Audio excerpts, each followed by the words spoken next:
സംബന്ധിച്ചിടത്തോളം ഇതൊരു വൈറലായ കേസാണ്. അതായത് കേരളം മൊത്തം ഏറ്റെടുക്കുന്നറിയാം. എന്നെയും ഇതുപോലെ അപമാനിച്ചു എന്ന് പറഞ്ഞൊരു സാധാരണക്കാർ വരുമ്പോൾ തീർച്ചയായും മാധ്യമങ്ങൾ അവരെ വലിച്ചു കീറുക തന്നെ ചെയ്യും.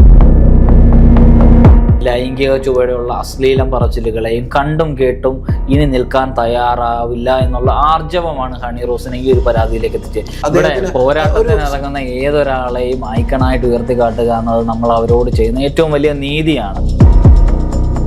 മാന്യമായ വസ്ത്രധാരണം, ഈ മാന്യത എന്നുള്ളത് നിർവചിക്കുന്നത് ആരാണ് നിർവചിക്കുന്നത് എന്നതാണ് പ്രശ്നം. ഹണി റോസിന്റെ ഭാഗത്ത് തെറ്റുണ്ട് എന്ന് പറയുന്നവർ കാളവണ്ടിയിൽ കയറി പഴയ കാലത്തേക്ക് സഞ്ചരിക്കേണ്ടവരാണ്. എന്നാൽ അതിനപ്പുറത്തേക്ക് കൃത്യമായി ബോച്ചയെ വിമർശിക്കുന്നവർ, ഇത്തരത്തിലുള്ള ആളുകൾ സമൂഹത്തിന് വിപത്താണ് എന്ന് ചൂണ്ടിക്കാട്ടുന്നവർ പുതിയ കാലത്തിന്റെ വക്താക്കളാണ്. അതിനപ്പുറത്തേക്ക് ഏതെങ്കിലും ഒരു രാഷ്ട്രീയമായ രാഹുലിനുണ്ട് എന്ന് എനിക്ക് വ്യക്തിപരമായിട്ട് തോന്നിയിട്ടില്ല. പക്ഷെ ഒരു സാമൂഹിക നിരീക്ഷകൻ എന്ന നിലയ്ക്ക് അദ്ദേഹത്തിന്റെ ആശയം മുന്നോട്ട് വെക്കാനുള്ള അഭിപ്രായം കേരളത്തിലുണ്ട്. ബോബി ചെമ്മണ്ണൂർ എന്ന വ്യവസായി ഇന്ന് വാർത്തകളിൽ നിറഞ്ഞു നിൽക്കുന്ന ഒരാളാണ്. മുമ്പും അദ്ദേഹം വാർത്തകളിലും പരസ്യങ്ങളിലുമൊക്കെ നിറഞ്ഞു നിന്ന ഒരാളാണ്. ഇന്ന് അദ്ദേഹം ഒരു വിവാദവുമായിട്ട് നിറഞ്ഞു നിൽക്കുമ്പോൾ എന്തായിരിക്കും ബോബി ചെമ്മണ്ണൂർ എന്ന ബോച്ചയുടെ ഭാവി? ഭാവി നോക്കുകയാണെങ്കിൽ അത് ഇപ്പോൾ ചെമ്മണ്ണൂർ ഗ്രൂപ്പ് തന്നെ പറഞ്ഞു, അതൊരു വ്യക്തിപരമായ ഒരു കേസാണ്, അത് ബിസിനസ്സിലേക്ക് വലിച്ചയക്കേണ്ട കാര്യമില്ല എന്നതാണ്. പക്ഷേ അദ്ദേഹത്തെ സംബന്ധിച്ചിടത്തോളം ഇതെല്ലാം വെറും പുഷ്പം പോലെ കണ്ടിരുന്ന ഒരാളാണ്. അതായത് തനിക്കെതിരെ പറയുന്ന ഏതൊരു വ്ളോഗറെ ആയാലും പെൺകുട്ടിയായാലും വലിച്ചു കീറിക്കൊണ്ടുള്ള അല്ലെങ്കിൽ ഡബിൾ മീനിങ് ഉപയോഗിച്ചുകൊണ്ടുള്ള പല പരാമർശങ്ങൾ ഉപയോഗിച്ചു. അപ്പോൾ എനിക്ക് സംബന്ധിച്ചിടത്തോളം അയാൾ ഒരു തൊലിക്കട്ടിയുള്ള മനുഷ്യനാണ്. ഇവിടെ ബോബി ചെമ്മണ്ണൂരിൻ്റെ അധിക്ഷേപങ്ങൾക്കിരയായിട്ടുള്ള നിരവധി ആളുകളുണ്ട്. ഒരു പക്ഷെ അവർ പോലും അറിഞ്ഞിട്ടുണ്ടാവില്ല ആ സാഹചര്യത്തിൽ അവർ ഇത്തരത്തിലുള്ള അധിക്ഷേപത്തിൻ്റെ അല്ലെങ്കിൽ ഒരു ലൈംഗിക വൈകൃതത്തിൻ്റെ ഇരകളായിട്ട് അവർ മാറി എന്നുള്ളത് അവരപ്പം പോലും അറിഞ്ഞിട്ടില്ല. കുറേ നാളുകൾക്ക് ഇപ്പുറം സാമൂഹ്യ മാധ്യമങ്ങളിലേക്ക് ഇതൊരു വീഡിയോ ആയിട്ട് പ്രത്യക്ഷപ്പെടുന്ന സമയത്താകും ഇതിൻ്റെ മറ്റൊരു വശം ഈ ഇരകൾ പോലും അറിഞ്ഞിട്ടുണ്ടാവുക. പലർക്കും പരാതി പറയാൻ ധൈര്യം ഉണ്ടായിട്ടുണ്ടാവില്ല. ഇത്രയും വലിയൊരു വ്യവസായ കിങ്ങിനെതിരെ, ഇത്രയും പണമുള്ള ഒരാൾക്കെതിരെ തങ്ങൾ പരാതിപ്പെട്ട് കഴിഞ്ഞാൽ ആ പരാതി പെടുന്നതോടെ തങ്ങളുടെ ജീവിതം ഒന്നും കൂടി അപകടത്തിലാക്കുമോ എന്നൊരു ഭയമൊക്കെ ആയിരിക്കും അവരെ കൊണ്ട് അതിന് ഒരു പരാതിയായിട്ട് പോലും മുന്നോട്ട് വരാൻ കഴിയാതെ വന്നു. സത്യത്തിൽ ഇവിടെ സംഭവിച്ചിരിക്കുന്നത് വെച്ചിട്ടുണ്ടെങ്കിൽ ഇത്തരം പ്രശ്നങ്ങളിൽ ആരും മുന്നോട്ട് വരില്ല. ഇത് സംബന്ധിച്ചിടത്തോളം ഇതൊരു വൈറലായ കേസാണ്. അതായത് കേരളം മൊത്തം ഏറ്റെടുക്കുന്നറിയാം. അപ്പോൾ എന്നെയും ഇതുപോലെ അപമാനിച്ചു എന്ന് പറഞ്ഞൊരു സാധാരണക്കാർ വരുമ്പോൾ തീർച്ചയായും മാധ്യമങ്ങൾ അവരെ വലിച്ചു കീറുക തന്നെ ചെയ്യും. അതുകൊണ്ട് ധൈര്യമില്ലാത്ത ആളുകളായിരിക്കും. ഇവിടെ ഹണി റോസ് എന്ന പരാതിക്കാരി ആദ്യം തന്നെ അഭിവാദ്യം ചെയ്യുകയാണ്. ഹണി റോസ് മുന്നോട്ട് വെച്ചൊരു ഒരു ഒരു ഒരു മാതൃകയുണ്ട്. ആ മാതൃക എന്ന് പറയുന്നത് ഇനിയും ആ വഴി ഒട്ടേറെ സ്ത്രീകൾ മുന്നോട്ട് വരുന്നതിനുള്ളൊരു പാതയാണ് ഹണി റോസ് തുറന്നിട്ടിരിക്കുന്നത്. എല്ലാ അധിക്ഷേപങ്ങളെയും എല്ലാ ലൈംഗിക ചുവടെയുള്ള അശ്ലീലം പറച്ചിലുകളെയും കണ്ടും കേട്ടും ഇനി നിൽക്കാൻ തയ്യാറാവില്ല എന്നുള്ള ആർജവമാണ് ഹണി റോസിനെ ഈ ഒരു പരാതിയിലേക്ക് എത്തിച്ചത്. മുമ്പും പലതവണ അവർക്ക് വേണമെങ്കിൽ വേണമായിരുന്നു. പക്ഷേ ഇപ്പോൾ ആദർശ പറഞ്ഞ പോലെ ഞാനും അഭിവാദ്യം ചെയ്യുന്നു സ്ത്രീകൾക്കെതിരെയുള്ള ഇത്തരം പ്രവണതകളെ പ്രോത്സാഹിപ്പിക്കാതെ കേസ് കൊടുത്തത്. പക്ഷേ അവരെ നമുക്കൊരു ഹീറോ ആയിട്ടോ അല്ലെങ്കിൽ ഒരു വലിയ പദവിയുള്ള സ്ത്രീ ആയിട്ടോ ഒന്നും നമുക്ക് കണക്കാക്കാൻ പറ്റില്ല. കാരണം രാഹുൽ ഈശ്വർ പറഞ്ഞൊരു ചെറിയ നിലപാട് എനിക്കുമുണ്ട്. പോരാട്ടത്തിന് ഇറങ്ങുന്ന ഏതൊരാളെയും ഐക്കണായിട്ട് ഉയർത്തിക്കാട്ടുക എന്നത് നമ്മൾ അവരോട് ചെയ്യുന്ന ഏറ്റവും വലിയ നീതിയാണ്. ഏതൊരു പോരാട്ടത്തിന്റെയും മുൻനിരയിലേക്ക് ഒരു പോരാളിയായി ഒരു സ്ത്രീ കടന്നു വരുന്നുണ്ടെങ്കിൽ ഒരു ഇര താൻ നേരിട്ട അനുഭവം നാളെ മറ്റൊരാൾക്ക് ഉണ്ടാകരുത് എന്നൊരു സ്ത്രീ മുന്നോട്ട് വന്ന് പറയുന്നുണ്ടെങ്കിൽ അവളെ ഒരു ഐക്കണായി ഉയർത്തിക്കാട്ടുന്നതിൽ അത് സമൂഹത്തിന് നൽകുന്ന സന്ദേശം വളരെ വലുതായിരിക്കും. വളരെ വലുതാണ്. പക്ഷേ സിനിമാ രംഗം എടുത്തു നോക്കുകയാണെങ്കിൽ, അതായത് സിനിമ ഇല്ലാതെ ആകുമ്പോൾ ഫോട്ടോഷൂട്ട് നടത്തിയും അതുപോലെ തന്നെ വാർത്തകളിൽ ഇടം പിടിക്കാൻ വേണ്ടി വീണ്ടും താരപദവി തിരിച്ചെത്താൻ വേണ്ടിയും കാട്ടിക്കൂട്ടുന്ന പല കോപ്രായത്തരങ്ങളും നമ്മൾ കാണുന്നതാണ്. കോപ്രായങ്ങൾ എന്ന് പറയുന്നത് നമ്മൾ ചിന്തിക്കുന്നതിൻ്റെ ദൃഷ്ടാന്തം കൊണ്ട് ഉണ്ടാകുന്നതാണ്. ഇപ്പോൾ സിനിമ ഇല്ലാതാകുമ്പോൾ ഏറ്റെടുക്കുന്നതാണ് ഫോട്ടോഷൂട്ട് എന്നുള്ള അഭിപ്രായമൊക്കെ അങ്ങേറ്റം ബാലിശമാണ്. ഒരാൾക്ക് സിനിമ ചെയ്യണോ, ഫോട്ടോഷോപ്പ് ചെയ്യണോ, ചിത്രങ്ങൾ എടുക്കണമോ, കടയുടെ ഉദ്ഘാടനം നിർവഹിക്കണോ എന്നുള്ളത് ആ വ്യക്തിയിൽ മാത്രം നിക്ഷിപ്തമായ കാര്യമാണ്. മറ്റൊരു നടി ഉദ്ഘാടനത്തിൽ എത്തിയപ്പോൾ ഈ വിഷയം പറഞ്ഞിരുന്നു, ഇത് അതായത് ഇത്തരം അപമാനം ഏൽക്കുമ്പോൾ തന്നെ പ്രതികരിക്കണം, അല്ലാതെ കുറേ നാളുകൾക്ക് ശേഷം പ്രതികരിച്ചിട്ട് കാര്യമില്ല. ആ പ്രതികരണത്തിൽ എന്തോ കൂടെ ലക്ഷ്യമുണ്ടാകില്ലേ എന്നാണ് ഞാൻ ചോദിക്കുന്നത്. ഇവിടെ പലപ്പോഴും നമുക്കറിയാവുന്നൊരു കാര്യമുണ്ട്. ഒരു പെൺകുട്ടി വലിയ തോതിലുള്ള ലൈംഗിക വൈകൃതത്തിന് പതിറ്റാണ്ടുകൾക്ക് മുമ്പ് അല്ലെ കുറേ കാലങ്ങൾക്ക് മുമ്പ് ഇരയായിട്ടുണ്ട് എന്ന് കരുതുക. ഏതെങ്കിലും ഒരു പീഡനത്തിന് അല്ലെങ്കിൽ ഒരു ലൈംഗിക അധിക്ഷേപത്തിന് ഒരു പെൺകുട്ടി ഇരയായാൽ അവളത് തുറന്ന് അപ്പോൾ തന്നെ പറയണമെന്നില്ല. കുറേ കാലം മുന്നോട്ട് പോകുമ്പോൾ അവൾ അവളുടെ ജീവിതത്തിൽ കണ്ടുമുട്ടുന്ന ഒരു സുഹൃത്തിനോടോ അല്ലെങ്കിൽ ഒരു ബന്ധുവിനോടോ അവൾക്ക് എപ്പോഴാണോ ഒരാളിൽ വിശ്വാസം തോന്നുക, അല്ലെങ്കിൽ താൻ ഈ കാര്യം പുറത്തു പറയാനുള്ള ധൈര്യം അവളിൽ ഉണ്ടാക്കുമ്പോഴാണ് അവളത് തുറന്നു പറയുക.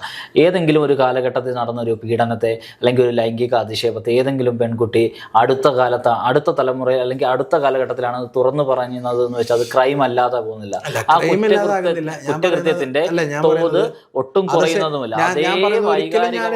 ന്യായീകരിക്കുന്നില്ല. ഇത്തരം സ്ത്രീകൾക്കെതിരെയുള്ള ലൈംഗിക ചൊവ്വയുള്ള സംസാരമായാലും പ്രവൃത്തിയായാലും അതിക്രമമായാലും ഞാൻ ഇതിനെ ന്യായീകരിക്കുന്നില്ല.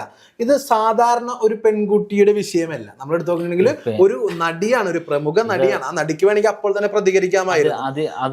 അത് ഒരുപാട് നാള് സോഷ്യൽ മീഡിയയിൽ ആഘോഷിച്ച് എല്ലാം കഴിഞ്ഞിട്ടത് പറയുമ്പോൾ ഇപ്പൊ ആദർശ് പറഞ്ഞതുമാതിരി ഇപ്പൊ വിശ്വാസമുള്ള ഒരാൾ ഇത്ര നാള് കിട്ടാതിരുന്നു എന്ന് പറയുമ്പോൾ സംഘടനകൾ, താരസംഘടനകൾ, അതുപോലെ തന്നെ നമ്മളുടെ നിയമവ്യവസ്ഥകൾ ഇതെല്ലാം വെല്ലുവിളിക്കുകയാണ്.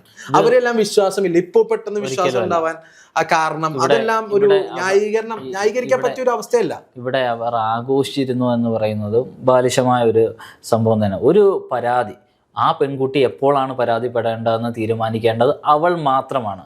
അന്ന് നീ പരാതിപ്പെടാത്തത് കൊണ്ട് ഇന്നത് ക്രൈം ആകുന്നില്ല, ഇന്ന് നിൻ്റെ കൂടെ നിൽക്കുന്നില്ല എന്ന് പറയും. അവൾ എപ്പോഴാണോ അവൾക്ക് പരാതിയുള്ളത് ആ നിമിഷം മുതൽ ഇരയ്ക്കൊപ്പം നിലകൊള്ളുക എന്നത് പക്വതയുള്ള പ്രബുദ്ധമായ ഒരു സമൂഹത്തിൻ്റെ ഉത്തരവാദിത്തമാണ്. ആ ഉത്തരവാദിത്തമാണ് ഹണി റോസിൻ്റെ വിഷയത്തിൽ ഇന്ന് ഇവിടുത്തെ രാഷ്ട്രീയ പ്രസ്ഥാനങ്ങളും സാംസ്കാരിക നായകരും എല്ലാ ആളുകളും വലിയ പിന്തുണ ഹണിക്ക് കൊടുക്കുന്നുണ്ട്. ആ പിന്തുണ ഉപാധികളില്ല. ഓക്കെ, ഞാനിപ്പോൾ പറയുന്നത് ഈ ക്രൈമിനെ ക്രൈം അല്ലാതാക്കുകയല്ല.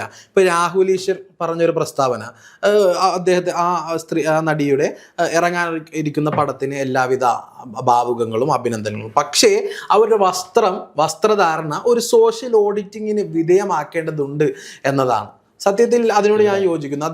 ആ കുറച്ച് നാളായിട്ടുള്ള ഉദ്ഘാടനത്തിന്റെ വിഷ്വൽസും അതുപോലെ തന്നെ വസ്ത്രധാരണത്തിന്റെ വിഷ്വൽസും എല്ലാം ആളുകളിലേക്ക്, അല്ലെങ്കിൽ കുറെ സോഷ്യൽ മീഡിയകൾ പുതുതായി ഉണ്ടാക്കാനും ആളുകളിലേക്ക് അവരുടെ ലൈംഗിക വൈകൃതങ്ങളെ ഉണർത്താനും ഇത് കുറെ തരത്തിൽ ഉപയോഗപ്പെട്ടിട്ടുണ്ട്. ഇവിടെ ആദ്യം തന്നെ രാഹുലിനെ പോലെയുള്ള വായി നോക്കികൾക്ക് മറുപടി പറയുക എന്നുള്ളത് ഒട്ടും ഇതായിട്ടുള്ളൊരു കാര്യമല്ല. തീർച്ചയായും രാഹുൽ എല്ലാ കാലത്തും സാമൂഹിക നിരീക്ഷകനാണ്. പൊറോട്ടക്കെതിരെ ഒരു ചർച്ച നടത്തി കഴിഞ്ഞാൽ രാഹുൽ പൊറോട്ട നിരീക്ഷകനാണ്.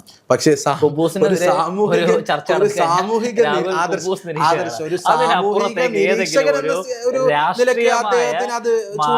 രാഹുലിനുണ്ട് എന്ന് എനിക്ക് വ്യക്തിപരമായിട്ട് തോന്നിയിട്ടില്ല. പക്ഷെ ഒരു സാമൂഹിക നിരീക്ഷകൻ എന്ന നിലയ്ക്ക് അദ്ദേഹത്തിന്റെ ആശയം മുന്നോട്ട് വെക്കാനുള്ള അഭിപ്രായം കേരളത്തിലുണ്ട്. പിന്നെ വസ്ത്രം ഇടുന്നതോ ഇടാതിരിക്കുന്നതോ, ഇടുന്ന വസ്ത്രം തിരഞ്ഞെടുക്കുന്നതോ, കഴിക്കുന്നതോ ഭക്ഷണം കഴിക്കാതിരിക്കുന്നതോ, കഴിക്കുന്ന ഭക്ഷണം ഏതോ തിരഞ്ഞെടുക്കുന്നതൊക്കെ ഒരു വ്യക്തിനിഷ്ഠമായ താല്പര്യം. പക്ഷെ മാന്യമായ വസ്ത്രധാരണം, ഈ മാന്യത എന്നുള്ളത് നിർവചിക്കുന്നത് ആരാണ് നിർവചിക്കുന്നത് എന്നിടത്താണ് പ്രശ്നം. നമ്മളിത് ഈ നടിയുടെ വിഷയം ശരിക്ക് അംഗീകരിക്കുന്നു, ആദർശ് പറഞ്ഞ ആശയങ്ങളെ ഞാൻ അംഗീകരിക്കുന്നു. പക്ഷേ ഹേമ കമ്മിറ്റി റിപ്പോർട്ടിൽ പോലും കാണിക്കാത്ത ശുഷ്കാന്തിയാണ് ബോച്ചയോട് കാണിച്ചിരിക്കുന്നത്.